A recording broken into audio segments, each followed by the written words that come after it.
ਸਤਿ ਸ਼੍ਰੀ ਅਕਾਲ ਤੁਸੀਂ ਜੁੜੇ ਹੋਏ ਹੋ ਪੰਜਾਬੀ ਰੇਡੀਓ ਯੂਐਸਏ ਦੇ ਨਾਲ ਤੇ ਮੈਂ ਹਾਂ ਪ੍ਰਵੀਨ ਸ਼ਰਮਾ ਲੈ ਕੇ ਹਾਜ਼ਰ ਹਾਂ ਪ੍ਰੋਗਰਾਮ ਖਬਰ ਤੇ ਨਜ਼ਰ। ਖਬਰ ਤੇ ਨਜ਼ਰ ਪ੍ਰੋਗਰਾਮ ਦੇ ਵਿੱਚ ਕੀ ਅਹਿਮ ਤੇ ਕੀ ਖਾਸ ਖਬਰਾਂ ਨੂੰ ਲੈ ਕੇ ਚਰਚਾ ਕਰਨ ਦੇ ਲਈ ਜੁੜ ਚੁੱਕੇ ਨੇ ਮੇਟੂ ਗੁਰਸਰਗਾ ਜੀ। ਮੇਟੂ ਸਤਿ ਸ਼੍ਰੀ ਅਕਾਲ, ਸਵਾਗਤ ਹੈ ਜੀ ਪੰਜਾਬੀ ਰੇਡੀਓ ਯੂਐਸਏ ਜੀ। ਅੱਜ ਦਾ ਇਹ ਖਬਰ ਤੇ ਨਜ਼ਰ ਪ੍ਰੋਗਰਾਮ ਸਾਲ 2023 ਦੀ 9 ਤਰੀਕ ਦਾ ਪ੍ਰੋਗਰਾਮ ਹੈ। ਦਿਨ ਅੱਜ ਸ਼ਨੀਵਾਰ ਹੈ। ਸਪਾਂਸਰ ਕਰਦੇ ਨੇ ਖਾਲਸਾ ਇੰਸ਼ੋਰੈਂਸ ਏਜੰਸੀ ਵਾਲੇ, ਜਿਨ੍ਹਾਂ ਤੋਂ ਤੁਸੀਂ ਹਰ ਤਰੀਕੇ ਦੀ ਇੰਸ਼ੋਰੈਂਸ ਲੈ ਸਕਦੇ ਹੋ। ਇੰਸ਼ੋਰੈਂਸ ਬਾਰੇ ਪਤਾ ਕਰਨ ਦੇ ਲਈ ਇਹਨਾਂ ਦਾ ਨੰਬਰ ਹੈ 468 272 2500। ਇਹ ਪਿਛਲੇ 3 ਦਹਾਕਿਆਂ ਤੋਂ ਵੱਧ ਸਮੇਂ ਤੋਂ ਇੰਸ਼ੋਰੈਂਸ ਬਿਜ਼ਨਸ ਦੇ ਵਿੱਚ ਨੇ, ਸ਼ਾਨਦਾਰ ਸੇਵਾਵਾਂ ਦੇ ਰਹੇ ਨੇ। ਅਮਰੀਕਾ ਭਰ ਦੇ ਵਿੱਚ ਇੰਸ਼ੋਰੈਂਸ ਕਰਦੇ ਨੇ। ਅੱਜ ਹੀ ਡਾਇਲ ਕਰੋ 468 272 2500। ਟਰਕੀਅਨ ਇਮੀਗ੍ਰੇਸ਼ਨ ਲਾ ਫਰਮ ਵਾਲੇ ਜੇ ਟਰਕੀਅਨ ਟੌਰਨੀ ਟਰਕੀਅਨ ਦੇ ਨਾਲ ਤੁਸੀਂ ਯੂਐਸ ਇਮੀਗ੍ਰੇਸ਼ਨ ਬਾਬਤ ਕੋਈ ਵੀ ਸਲਾਹ ਕਰਨੀ ਹੈ, ਕੋਈ ਵੀ ਸਵਾਲ ਪੁੱਛਣਾ ਤੇ ਇਹਨਾਂ ਦਾ ਨੰਬਰ ਹੈ 415 909 0503।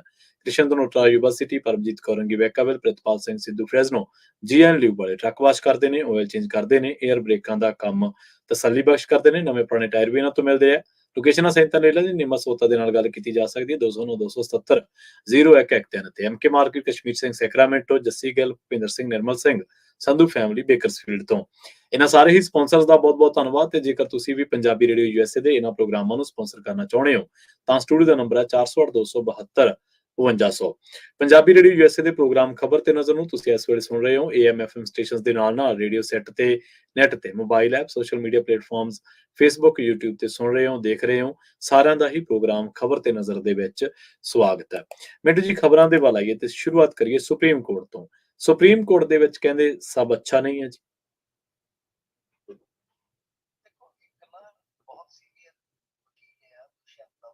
ਜੀ। ਹੂੰ।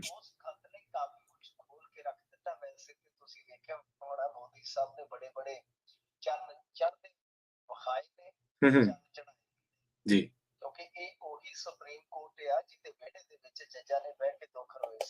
ਹੂੰ।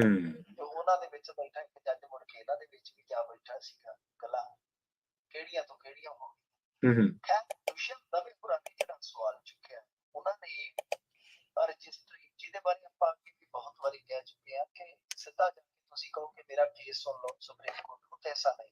ਜੀ।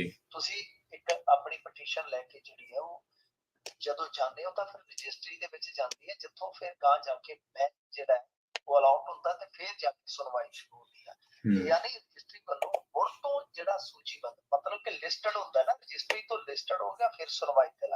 ਜੀ।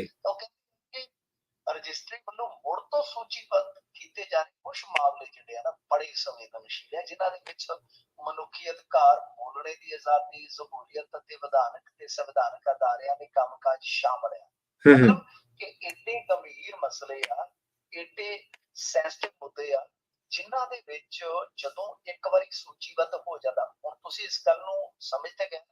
ਹੂੰ, ਹੂੰ, ਹੂੰ। ਜੀ।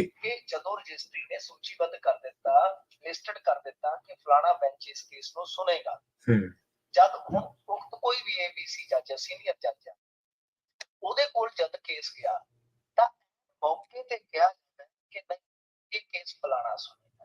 ਹੂੰ। ਜੀ।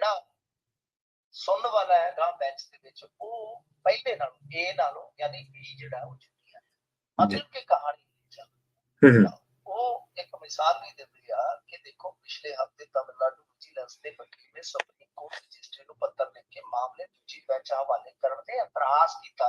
ਹੂੰ।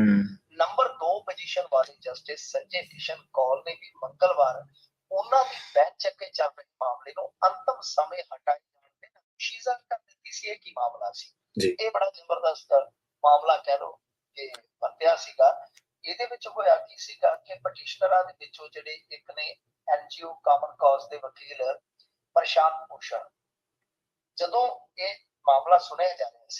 ਹੂੰ, ਹੂੰ।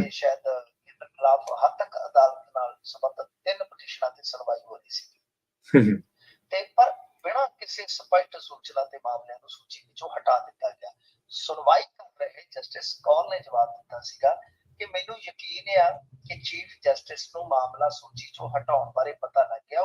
ਹੂੰ, ਹੂੰ। ਜੀ।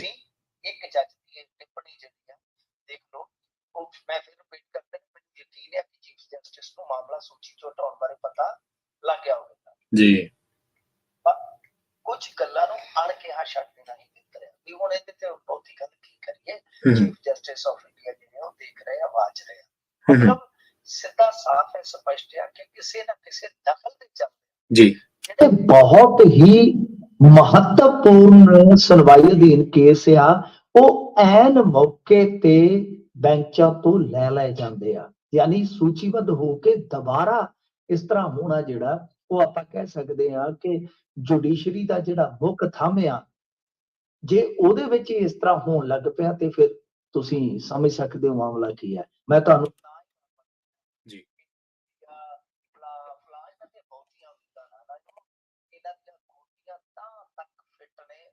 ਬਹੁਤ ਕੁਝ ਇਹਨਾਂ ਦੇ ਨਾਲ ਆ, ਸੰਸਥਾਵਾਂ ਦੇ ਵਿੱਚ, ਹੂੰ ਕਾਰਪੋਰੇਟ ਦੇ ਵਿੱਚ, ਮੀਡੀਆ ਦੇ ਵਿੱਚ, ਸਾਰੇ ਪਾਸੇ ਇਹਨਾਂ ਦਾ ਇੰਨਾ ਜ਼ਿਆਦਾ ਪ੍ਰਭਾਵ ਹੋ ਗਿਆ ਪ੍ਰਵੀਨ ਜੀ, ਜੀ ਇਹ ਛੇਤੀ ਕੀਤਿਆ ਹੁਣ ਇਸ ਸਿਸਟਮ ਦੇ ਵਿੱਚੋਂ ਇਹ ਚੀਜ਼ਾਂ ਬਾਹਰ ਕਰਨੀਆਂ ਮੈਨੂੰ ਨਹੀਂ ਲੱਗਦਾ ਕਿ ਯਕਦਮ ਸੰਭਵ ਹੈ।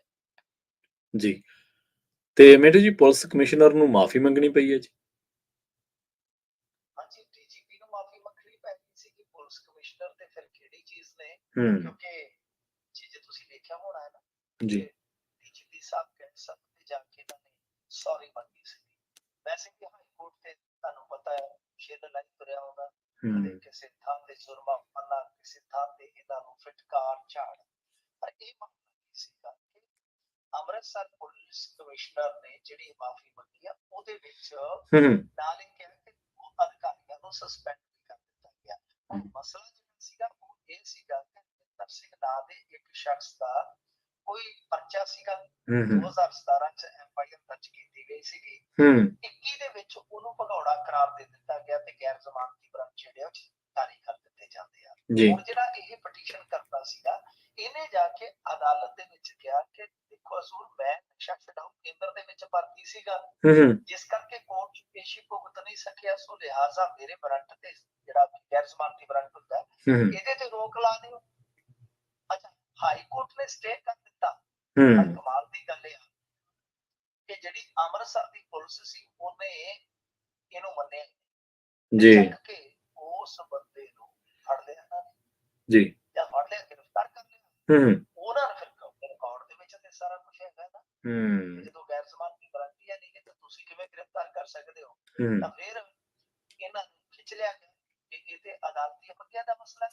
ਅਦਾਲਤ ਨੇ ਜਿਹੜਾ ਆਰਡਰ ਕਰ ਦਿੱਤਾ ਜੇ ਪੁਲਿਸ ਨਹੀਂ ਮੰਨੇਗੀ ਤਾਂ ਅਵਗਿਆ, ਤਾਂ ਫਿਰ ਇਸੇ ਦੇ ਚੱਲਦੇ ਪੁਲਿਸ ਕਮਿਸ਼ਨਰ ਨੂੰ ਤਲਬ ਕੀਤਾ ਗਿਆ, ਉਹਨਾਂ ਨੇ ਹਲਫਨਾਮਾ ਦਾਖਲ ਕੀਤਾ, ਬਿਨਾਂ ਸ਼ਰਤ ਅਦਾਲਤ ਤੋਂ ਮਾਫੀ ਮੰਗੀ ਆ ਤੇ ਨਾਲ ਕਿਹਾ ਕਿ ਜਿਹੜੇ ਜਾਂਚ ਅਧਿਕਾਰੀ ਸੀਗੇ ਦੇਖੋ ਜੀ ਉਹਨਾਂ ਨੂੰ ਲਾਪਰਵਾਹੀ ਦੇ ਚੱਲਦਿਆਂ ਮੁਅੱਤਲ ਕਰ ਦਿੱਤਾ ਗਿਆ।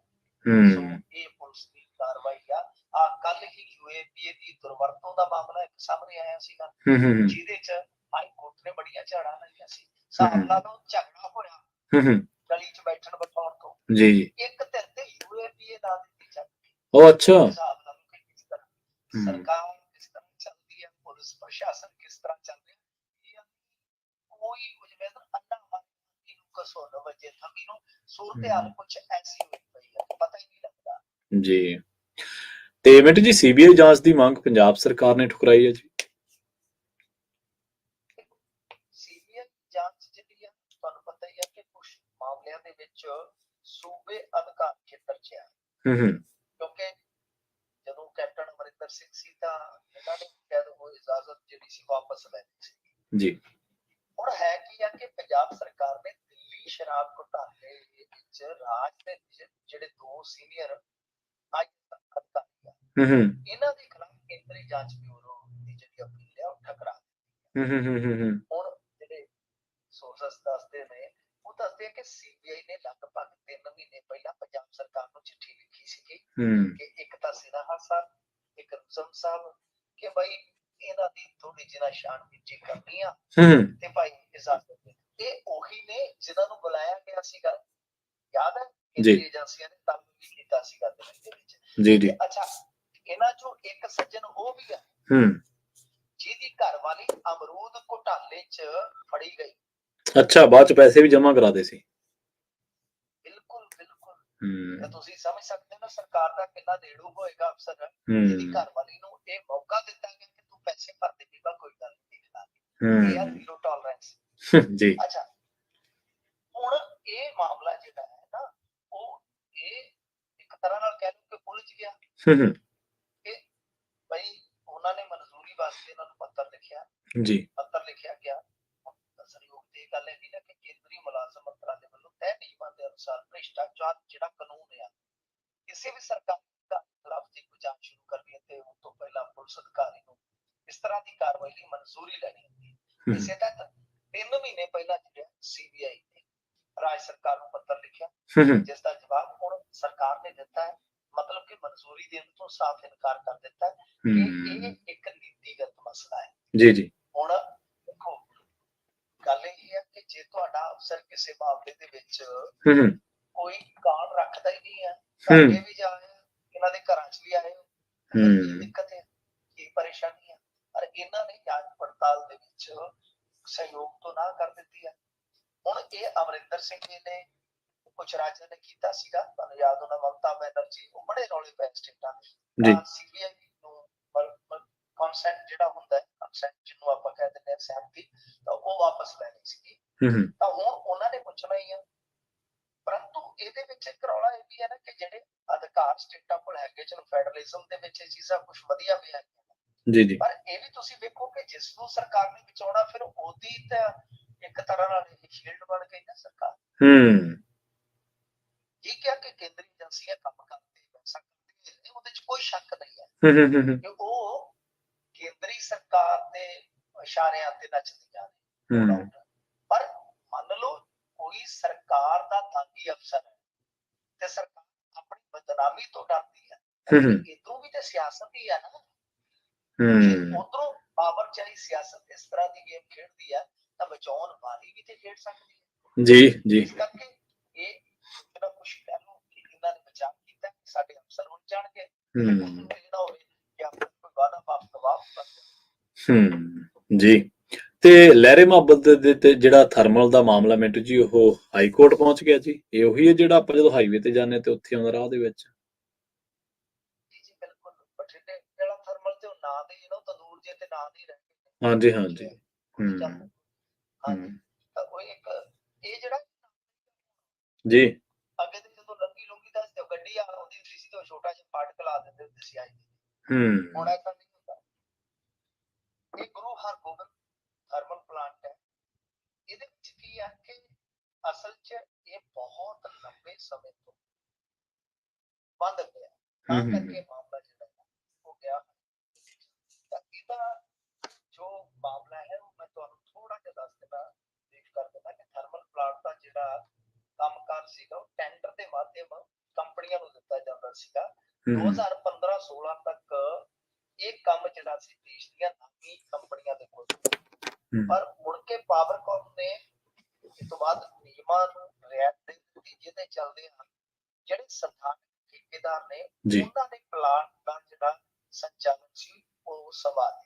ਜੀ। ਇਸ ਤੋਂ ਬਾਅਦ ਜਿਹੜੀ ਹੁੰਦੀ ਹੈ ਉਹਨੂੰ ਬੋਲਦੇ ESP ਕਹਿੰਦੇ ਆ, ਇਲੈਕਟ੍ਰੋਸਟੇਟ ਪ੍ਰੈਸਿਪਿਟੇਟਰ, ਇਸ ਤਰ੍ਹਾਂ ਦਾ ਹੁੰਦਾ ਉਹਦਾ ਪਲਾਂਟ ਦਾ ਜਿਹੜਾ, ਕਿ ਭਾਈ ਉਹ ਮਾਮਲਾ ਜਿਹੜਾ ਸੀਗਾ ਉਹ ਵਿਗੜ ਗਿਆ ਕਿਉਂਕਿ ਇਹਨਾਂ ਨੇ ਸਹੀ ਤਰੀਕੇ ਦੇ ਨਾਲ ਪ੍ਰਬੰਧ ਨਹੀਂ ਕੀਤਾ, ਕਿਉਂਕਿ ਗੈਰ ਤਜਰਬੇਕਾਰੀ ਸੀਗੀ, ਤੇ ਜਿਹੜਾ ਉਹ ESP ਹੈ ਉਹ ਬਰਬਾਦ ਹੋ ਗਿਆ ਤੇ ਪਲਾਂਟ ਦਾ ਉਤਪਾਦਨ ਰੁਕ ਗਿਆ।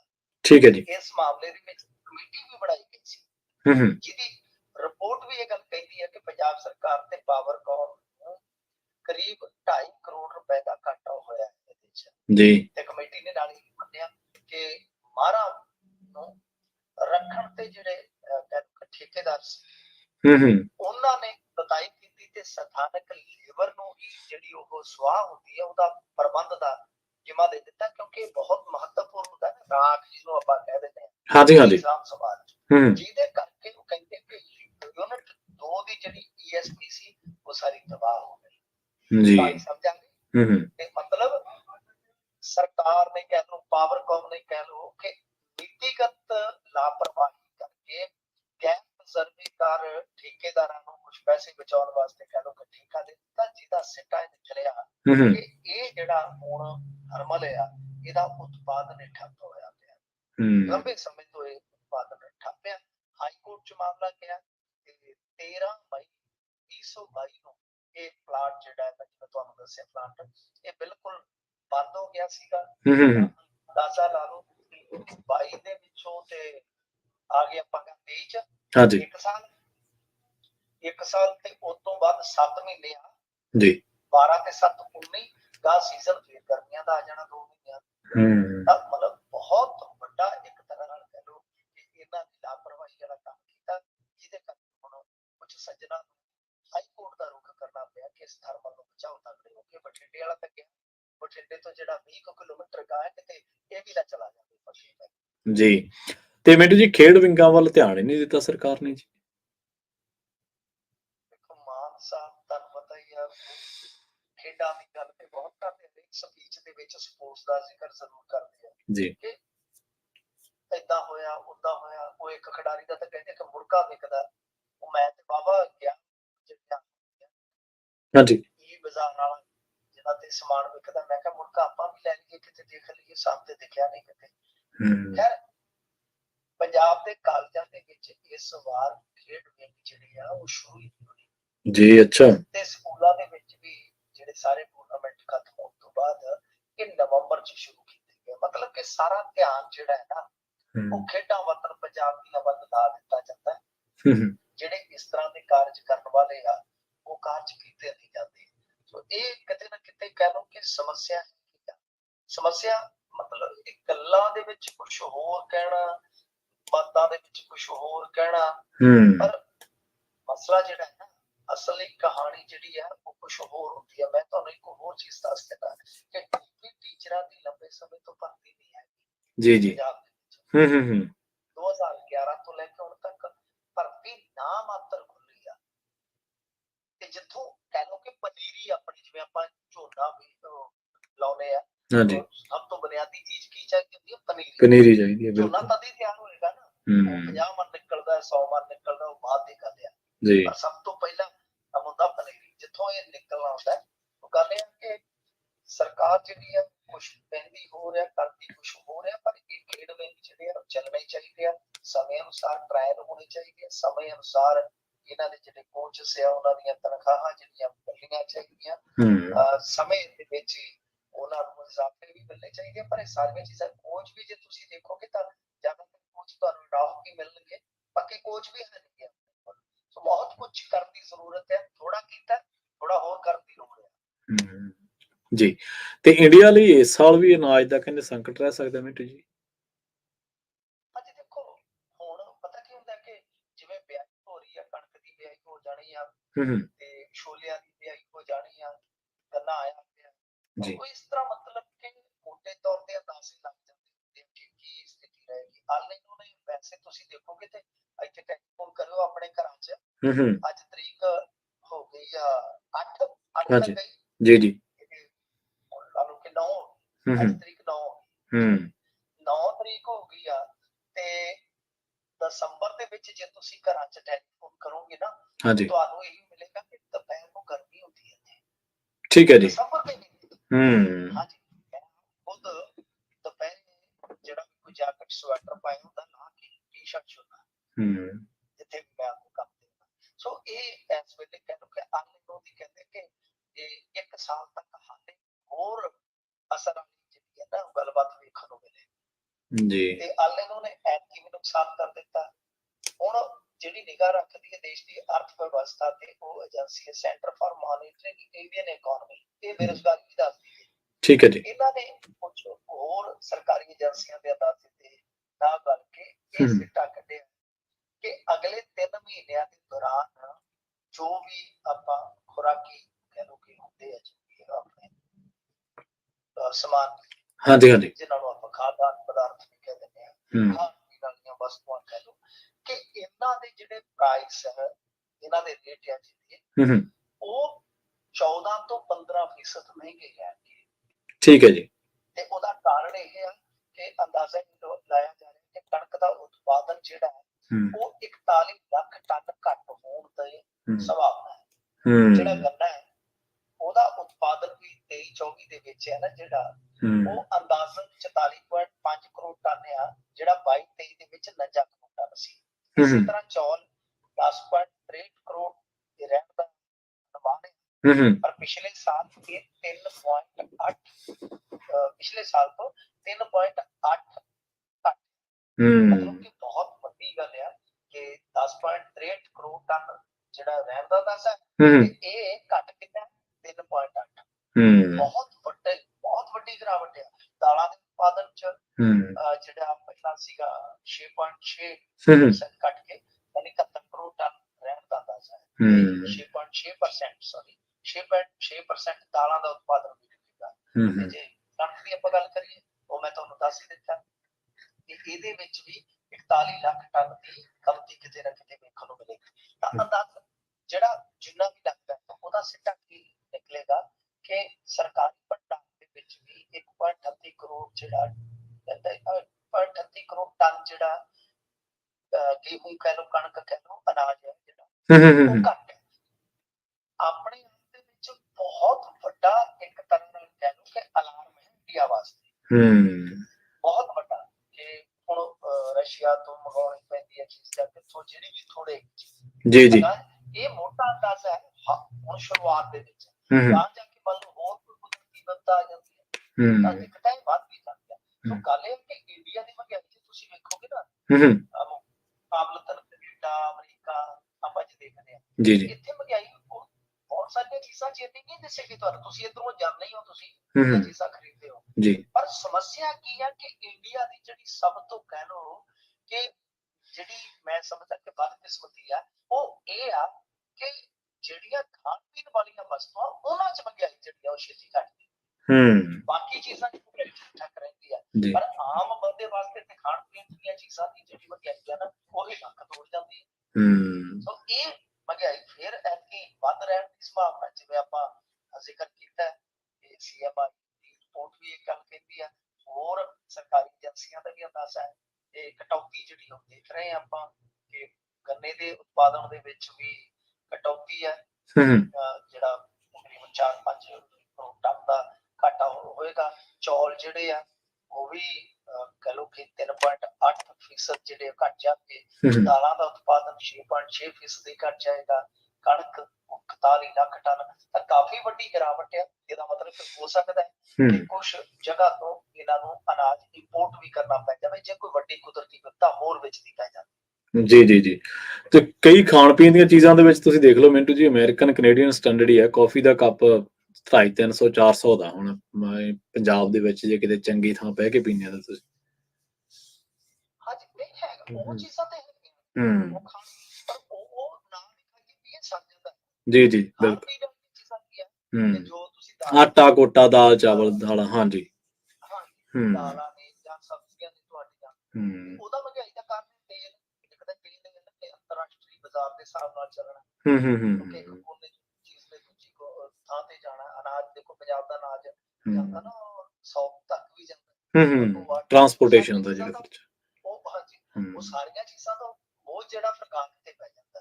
ਸਬਜ਼ੀ ਜਿਹੜੀ ਆ ਤੁਸੀਂ ਦੇਖ ਲਓ, ਟਮਾਟਰ 200 ਨੂੰ ਹੋ ਗਿਆ ਜੀ, ਗੰਢਾ 250 ਨੂੰ ਹੋ ਗਿਆ, ਉਹ ਚੀਜ਼ਾਂ ਮਾਰ ਰੋਜ਼ਾਨਾ ਵਰਤੋਂ ਵਾਲੀਆਂ ਲੋੜਾਂ। ਇਨਫਲੇਸ਼ਨ ਉਹਨਾਂ ਚ ਬਹੁਤ।